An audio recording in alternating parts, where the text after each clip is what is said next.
Voici mon commandement, aimez-vous les uns les autres comme je vous ai aimé. Voici mon commandement, aimez-vous les uns les autres comme je vous ai aimé. Il n'y a pas de plus grand amour que de donner sa vie pour ses amis. Vous êtes mes amis si vous faites ce que je vous commande. Ce n'est pas vous qui m'avez choisi, mais moi je vous ai choisi et établi, afin que vous alliez, que vous portiez du fruit et que votre fruit demeure. De tout ce que vous demanderez au Père en mon nom, il vous le donnera. Résumé des 10 commandements. Dans l'Ancien Testament, les 10 commandements peuvent être résumés en deux lois fondamentales, l'amour de Dieu et l'amour du prochain. Chacun des commandements concourt en effet à la réalisation de cet amour. L'esprit des 10 commandements se prolonge donc tout naturellement dans le Nouveau Testament, unifiant ainsi les deux alliances en un seul message divin. L'union avec Jésus. Jésus ouvre Jean 15 avec la parabole du vrai cep. De même que le sarment doit demeurer attaché à la vigne pour vivre et porter du fruit, ainsi devons-nous demeurer unis à Jésus, le vrai cep, pour vivre véritablement et porter du fruit. Cette union transforme notre existence. Nous ne sommes plus des êtres indépendants, mais des êtres relationnels tournés vers Dieu. Certes, une forme de vie peut subsister sans cette union, mais elle reste limitée et destinée à retourner à la poussière. Même si elle dure plus longtemps qu'un sarment coupé, elle est vouée au même dessèchement, à la même putréfaction. Mais celui qui est uni à Jésus, qui a vaincu la mort, c'est de la vie en relation avec Dieu et peut espérer non seulement traverser la mort physique, mais ressusciter à la vie éternelle. Et même durant cette vie terrestre, il peut expérimenter une communion céleste avec Dieu par son union avec Jésus-Christ. Pour cela, la mort physique devient un sommeil prolongé, un sommeil dont il se réveilleront au matin de la résurrection pour vivre éternellement dans un corps nouveau. Aimer le prochain avec l'amour de Jésus. À ceux qui demeurent dans l'amour de Jésus, le commandement d'aimer le prochain est donné à nouveau, mais avec une profondeur renouvelée. Cet amour du prochain ne peut être accompli par nos seules forces. Il ne devient possible que lorsque nous demeurons en Jésus et que Jésus demeure en nous dans une relation mutuelle et trinitaire. Voilà ce qui différencie profondément la nouvelle alliance de l'ancienne. Ou plutôt, il s'agit moins d'une différence que d'une clarification, même dans l'Ancien Testament.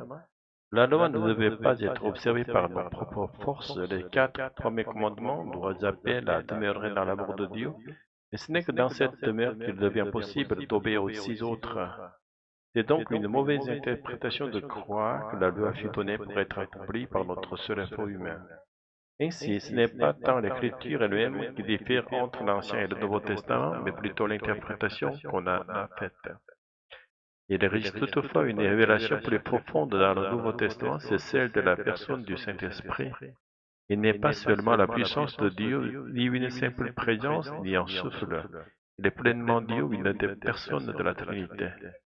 Cette révélation, bien que voilée dans le Nouveau Testament, est accessible à ceux qui sont entrés dans la grâce du Saint-Esprit, et c'est cette personne divine qui désormais demeure éternellement dans ceux qui croient en Jésus et sont unis à lui.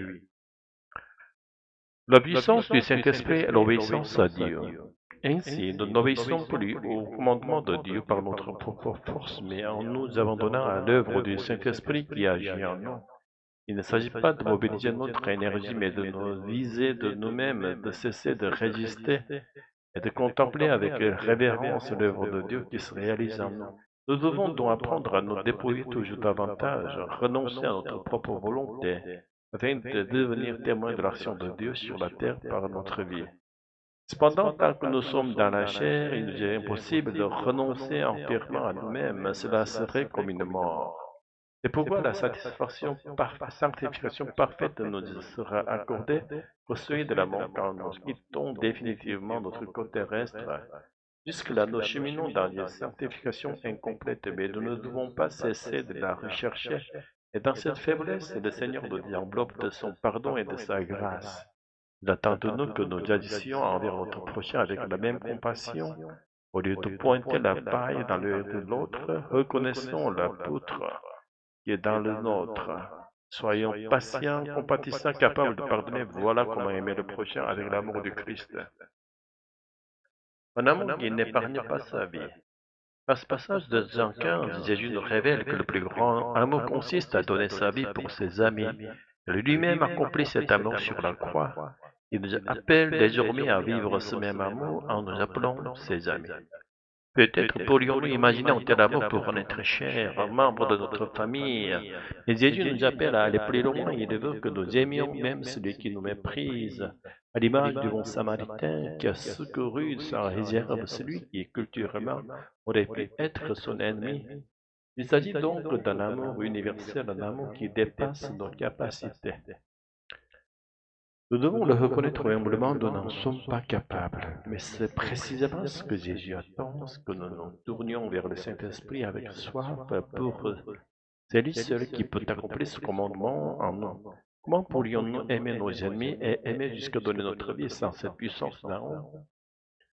Comme nous l'avons vu dans le sermon sur la montagne, les dirigeances du commandement d'amour renouvelé par Jésus sont absolues et impossibles à imiter humainement. Mais Jésus, après avoir traversé la mort sur la croix, est ressuscité, monté au ciel et nous a envoyé le Saint-Esprit. C'est par lui que le commandement du Christ peut désormais s'accomplir en nous. C'est pourquoi recevoir le Saint-Esprit comme une personne dans notre vie n'est pas une option mais une nécessité. L'incarnation de Jésus n'avait pas seulement pour but d'expier nos péchés, son but ultime était que nous devenions les hôtes du Saint-Esprit pour toujours.